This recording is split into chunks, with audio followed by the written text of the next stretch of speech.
Salut tout le monde. Aujourd'hui, on va parler d'un sujet qui nous concerne tous, le stress. On le perçoit souvent comme un ennemi, mais en réalité, il joue un rôle essentiel dans notre survie. Alors pourquoi stressons-nous? Comment fonctionne ce mécanisme? Restez bien jusqu'à la fin, vous risquez d'être surpris. Partie 1. Le stress, un allié insoupçonné. Le stress n'est pas qu'une simple émotion désagréable. C'est une réaction vitale qui permet à notre corps de s'adapter à des situations complexes. Imaginez nos ancêtres face à un prédateur.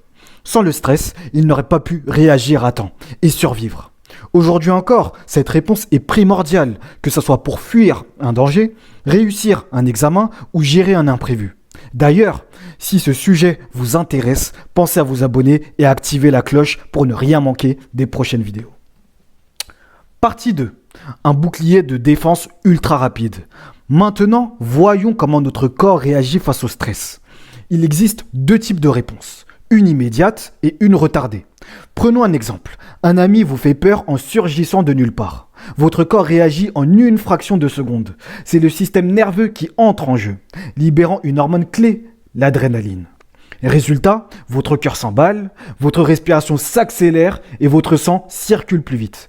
Tout est prêt pour une réaction rapide, que ce soit fuir ou affronter le danger. Si vous aimez ce type d'explication, laissez un like et dites-moi en commentaire si vous avez déjà ressenti ce genre de remontée d'adrénaline. Partie 3. Un mécanisme d'adaptation plus lent mais puissant. Mais que se passe-t-il quand le stress dure plus longtemps? Là, c'est le système hormonal, aussi appelé endocrinien, qui prend le relais. Imaginez une pression constante au travail ou un examen stressant qui approche. Dans ce cas, le corps libère des hormones appelées corticoïdes, dont le cortisol. Elles permettent de maintenir un niveau d'énergie élevé sur une longue période. Mais attention, à long terme, un excès de ces hormones peut affaiblir l'organisme. Fatigue, baisse des défenses immunitaires, problèmes digestifs. Si vous vous reconnaissez dans cette description, dites-moi en commentaire comment vous gérez votre stress au quotidien.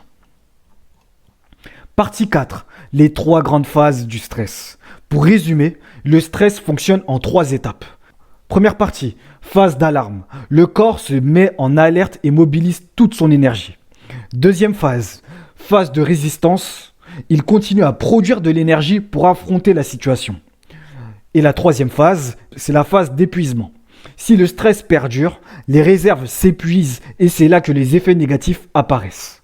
Le stress peut donc être un allié, mais il faut apprendre à le maîtriser pour éviter qu'il ne nous détruise à petit feu. Dans la prochaine vidéo, on verra comment détecter les signes du stress et surtout comment le gérer efficacement. Alors abonnez-vous pour ne rien manquer et dites-moi en commentaire quelle est votre plus grande source de stress. À très vite!